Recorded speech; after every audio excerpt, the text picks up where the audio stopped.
Assalamualaikum and hi to Sebadru. Our group gonna present about crime risk and cyber risk.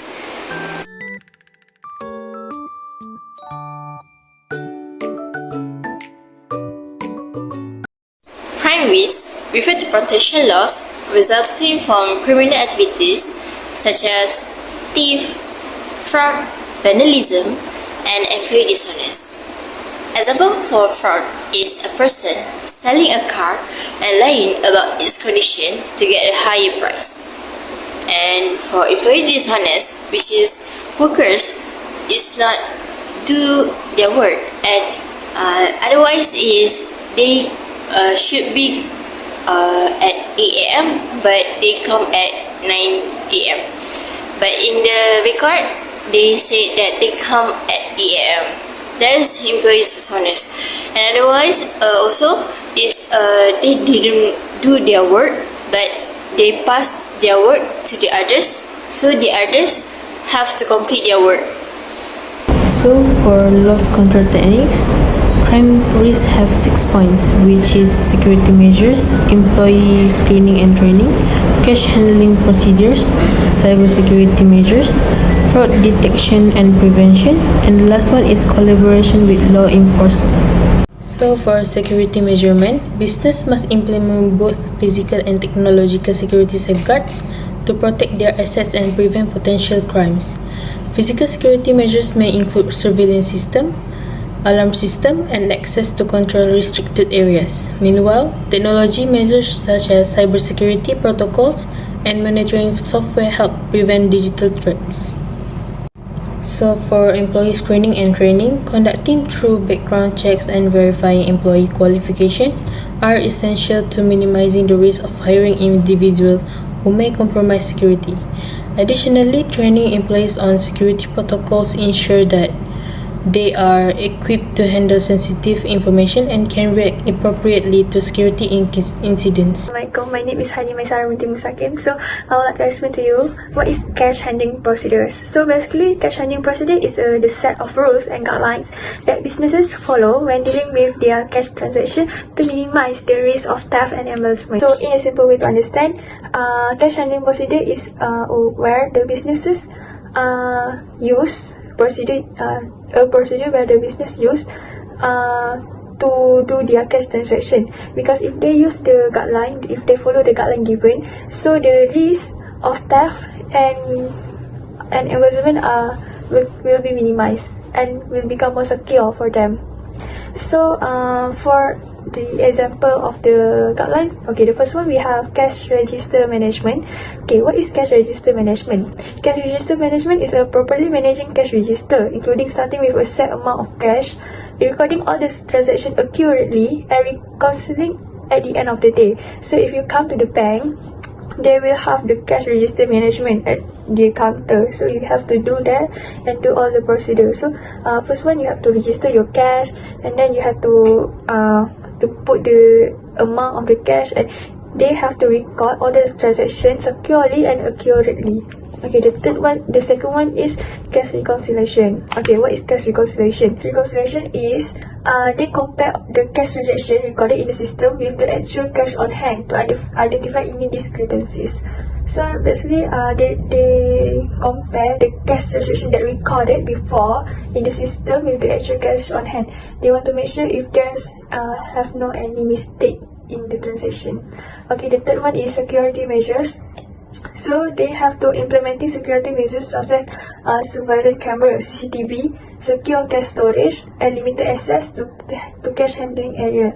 So if you watch properly in the bank, so in the bank they really have a lot of CCTV there, because they want to make sure the place is secure to the cash transaction, and then they have to have a secure cash storage. So it's not easy for any outsider or thief to come and steal the cash. Okay, the last one is training and background checks. Okay, before they take any employee easily, they will have to provide training on the worker for to train on cash handling procedure, to employ and conduct background checks to ensure the integrity of staff handling cash. So before they accept any before they recruit any employees, they will make sure to check the employee background first before they accept them to the work. And they will provide them, the employees, provide them with a good training on cash handling, so it can minimize any mistake that will happen in the future. So here are some mistakes to avoid in cash handling.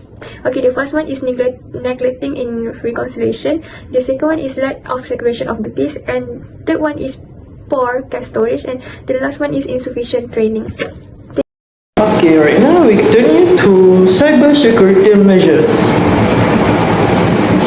The implement firewalls, encryption, and antivirus software to protect against cyber crime such as phishing attack, malware, and data breach.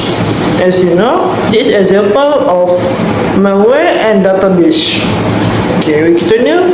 It is important for both small business and large corporation to invest in a strong cybersecurity infrastructure. Fraud detection and prevention is seek to reduce the frequency or likelihood of loss. These strategies involve identifying protection risks early and taking representative action to eliminate the likelihood occurs, such as transaction monitoring, procedure control, and transaction monitoring system traditionally rely on rules to help detect anomalous activity, for example, historical data, and the procedure performed by individual. They are often detailed in writing document that an organization use for security. It is to reduce the probability of risk manifesting. Continue with collaboration with law enforcement. Building relationship with law enforcement agency and participate in crime prevention initiative or neighborhood watch program to enhance security and detect crime. This effort benefit both small business and large corporation operated in high crime area. This is example. Can you see? The example for small business entrepreneur are a local retail store owner face the risk of theft and shoplifting. To mitigate this risk, the owner install security camera, hire trained security personnel, and implement inventory control measures like electronic tagger to prevent theft and reduce loss. This is example from small business interior. You can see this slide. What is cyber risk? Cyber risk is threat or vulnerabilities associated with the use of information technology system and digital asset. It means that potential for loss, damage, or harm resulting from the failure or compromise of information technology system, network, or data, including cyber attack and data breaches. There are 5 types of loss control techniques for cyber risk, which are network security, data backup and recovery, employee training, multi-factor authentication, and lastly, regular software update. I will explain to you what is network security. So basically, network security is implementing measures to protect computer network from any unauthorized access, from being misuse, modification, or denial of services.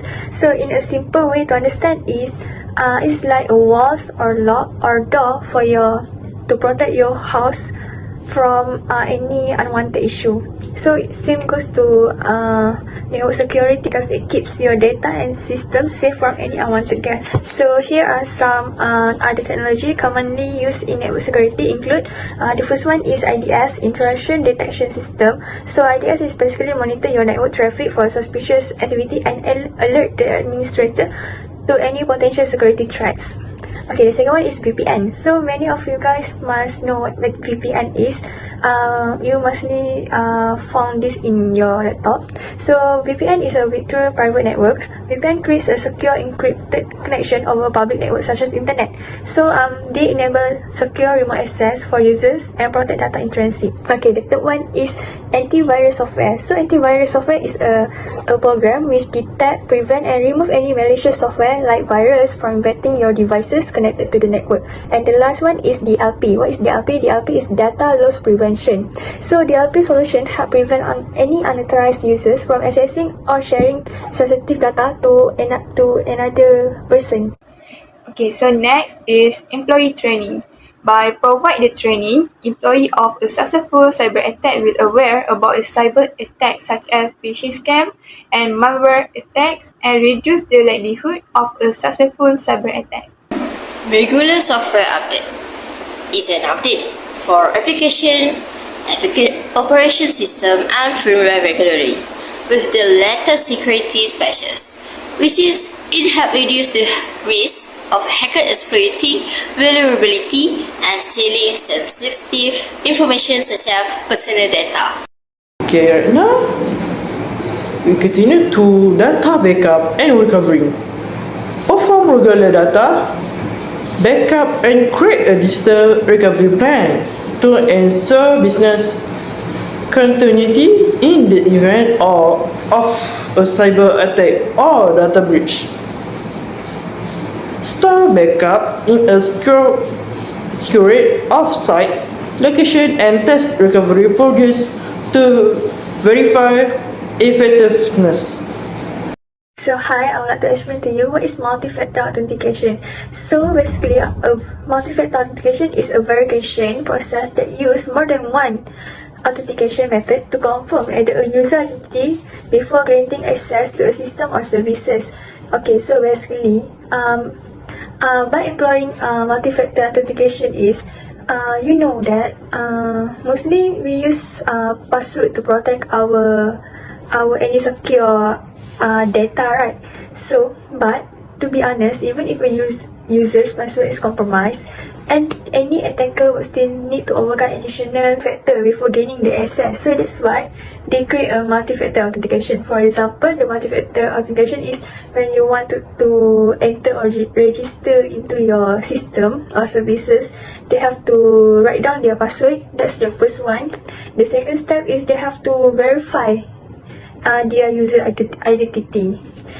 Okay, so when all the process, they have overcome the process and it becomes success, so they can access their identity. So that's how we can prevent any hackers or to gain our access. So, that's all from us. Thank you for giving us your time. Hope you understand what we are presenting.